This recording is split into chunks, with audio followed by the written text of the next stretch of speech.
يا عبادي الذين آمنوا إن أرضي واسعة فإياي فاعبدون.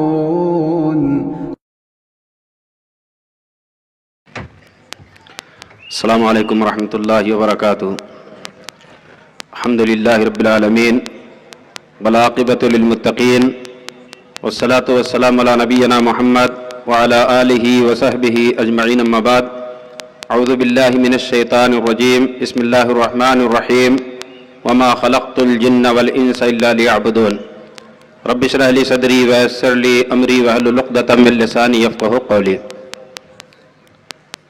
مسند صدارت پہ جلوہ افروز صدر ذی وقار معزز علماء کرام، جماعت اور جمعیت کے ذمہ داران، قریب اور دور سے کانفرنس میں شریک ہونے والے محترم حضرات اور اسلامی ماؤں اور بہنوں، آج کے اس پروگرام میں میرا جو خطاب ہوگا، جیسا کہ عنوان بتایا گیا،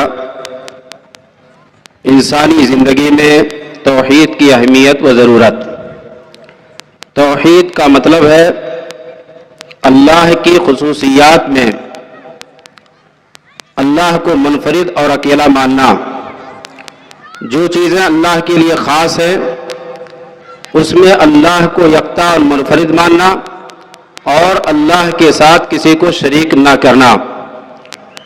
توحید کی اہمیت اور اس کی ضرورت کیا ہے، اس بات کو جاننے کے لیے انسانی زندگی کو مختلف مراحل میں ہم تقسیم کرتے ہیں. انسانی زندگی کا ایک مرحلہ عالم ارواح کہہ سکتے ہیں، دوسرا مرحلہ عالم دنیا ہے، تیسرا مرحلہ عالم برزخ ہے اور چوتھا مرحلہ عالم آخرت ہے. ہم اور آپ عالم دنیا میں ہے. اس عالم دنیا میں انسان کی زندگی کے اندر عقید توحید کی اہمیت اور ضرورت کو بتانے کے لیے اللہ رب العالمین نے ہم سے اور آپ سے عالم ارواح میں، یعنی عالم دنیا سے پہلے اللہ رب العالمین نے ہم سے اس حوالے سے عہد و پیمان لیا. حضرت آدم علیہ السلام کو پیدا کرنے کے بعد اللہ رب العالمین نے ان کی پشت سے ان کی ہونے والی ذریت کو نکالا اور ایک مخصوص شکل دیا اور اس کے بعد تمام سے عہد و پیمان لیا. اللہ نے عہد و پیمان توحید پہ لیا.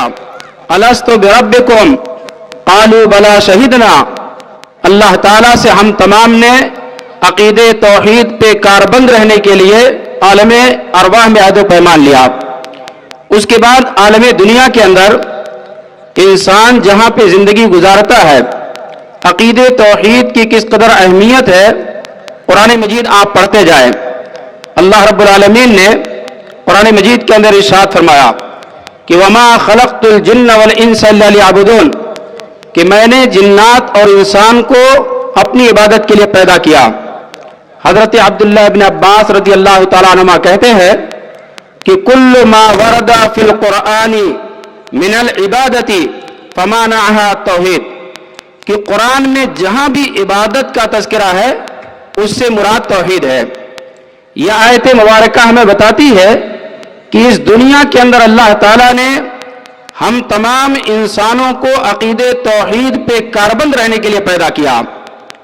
اور یہ بات پیارے نبی صلی اللہ علیہ وسلم نے بیان فرمائی کہ انسان جب ماں کے شکم سے پیدا ہوتا ہے تو فطرت توحید پہ پیدا ہوتا ہے. نبی کریم صلی اللہ علیہ وسلم نے فرمایا کل مولود یولد علی الفطرہ فابواہ یہودانہ او ینصرانہ او یمجسانہ، کہ ہر بچہ فطرت توحید پہ پیدا ہوتا ہے. اس کے ماں باپ جن افکار اور خیالات کے حامل ہوتے ہیں وہ اپنے بچوں کو اسی سانچے میں ڈھال لیتے ہیں. میرے بھائیوں، یہ بات یاد رکھنا کہ توحید فطرت ہے اور فطرت کی بات دبائی جا سکتی ہے، اس کو کبھی بھی ختم نہیں کیا جا سکتا. اس لیے اگر آپ کسی کو توحید کی بات سمجھاتے ہیں تو اسے فوری طور پہ توحید کی بات سمجھ میں آتی ہے. یہ الگ مسئلہ ہے کہ اسے اللہ کی جانب سے قبول کی توفیق نہ ملے، لیکن توحید کی بات ہر کسی کو سمجھ میں آتی ہے. اور انسان توحید کو پانے کے لیے، توحید کو سمجھنے کے لیے اگر اپنا ہے تو انسان خود توحید کو دریافت کر لیتا ہے. قرآن مجید پڑھے، ابراہیم علیہ السلام کی زندگی کو دیکھے، وہ کس ماحول کے اندر زندگی گزار رہے تھے، لیکن انہوں نے اپنے ضمیر کو آواز دیا اور اس کے بعد جستجو میں نکل کھڑے ہوئے. کبھی ستاروں کو دیکھا، کبھی چاند کو دیکھا، کبھی سورج کو دیکھا اور کہا ہاذا ربی ہاذا اکبر، یہ میرا رب ہو سکتا ہے. لیکن جب یہ ساری چیزیں ڈوب گئیں تو ابراہیم علیہ السلام نے کہا یہ ہمارے رب نہیں ہو سکتے. اور اس کے بعد اس سلسلے کو جاری رکھا اور ان کی فطرت پہ دباؤ ڈالنے کی بنیاد پہ ان کی منزل عقیدہ توحید کی شکل میں انہوں نے دریافت کر لیا. چنانچہ اللہ رب العالمین نے قرآن مجید کے اندر ارشاد فرمایا کہ انی وجہت وجہی للذی فطر السماوات والارض حنیفا وما انا من المشرکین. ابراہیم علیہ السلام نے نہ یہ کی توحید کو دریافت کیا بلکہ امام الموحدین کی حیثیت سے اس دنیا کے اندر متعارف ہوئے. میرے بھائیوں، یہ وہ توحید ہے کہ اللہ تبارک و تعالیٰ نے اس دنیا کو جب بنایا اور اس دنیا کے اندر انسانوں میں سب سے پہلے آدم علیہ السلام کے ذریعے سے اس دنیا کو آباد کیا تو اللہ تعالیٰ نے اس دنیا کے اندر سب سے پہلے توحید رکھی. عبداللہ بن عباس رضی اللہ تعالیٰ عنہ کہتے ہیں کہ عشرۃ قرون، آدم سے لے کر حضرت نوح علیہ السلام سے پہلے تک 10 صدیاں گزر گئیں، وہاں پہ کہیں شرک کا کوئی نام و نشان نہیں تھا. علامہ ابن تیمیہ رحمۃ اللہ علیہ کہتے ہیں کان الناس علی الاخلاص والتوحید، لوگ توحید کے اوپر گامزن تھے. اور اس کے بعد حضرت نوح علیہ السلام کے زمانے میں اس دنیا کے اندر شرک نمودار ہوا. تو توحید پہلے ہے اور شرک بعد میں آیا. اور جب اس دنیا کے اندر شرک آیا تو اللہ تعالیٰ نے نبیوں اور رسولوں کو اس دنیا کے اندر بھیجا توحید کی بات کو بتانے کے لیے اور شرک سے لوگوں کو باز رکھنے کے لیے.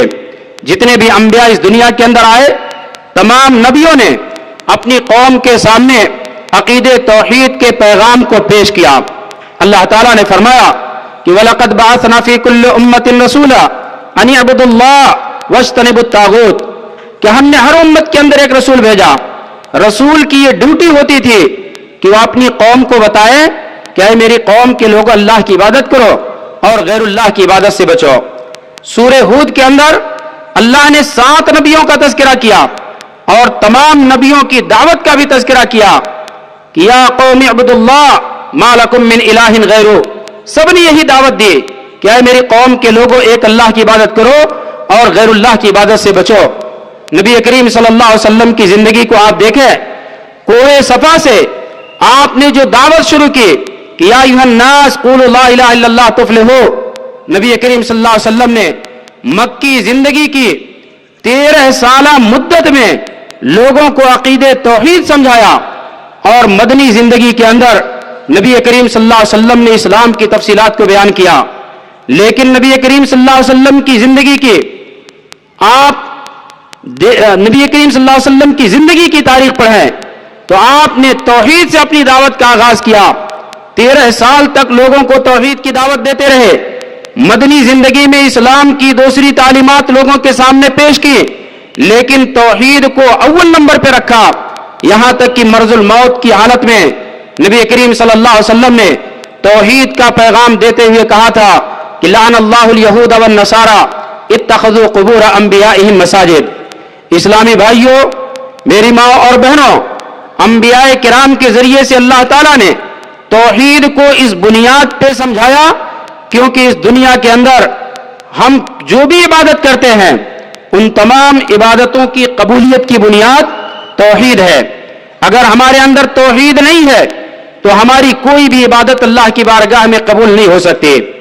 اللہ رب العالمین نے قرآن مجید کے اندر ارشاد فرمایا کہ وَقَدِمْنَا إِلَى مَا عَمِلُوا مِنْ عَمَلٍ فَجَعَلْنَاهُ هَبَاءً مَنْثُورًا، کہ انسان بہت ساری نیکیاں لے کر اللہ کی بارگاہ میں پہنچے گا. اللہ تعالیٰ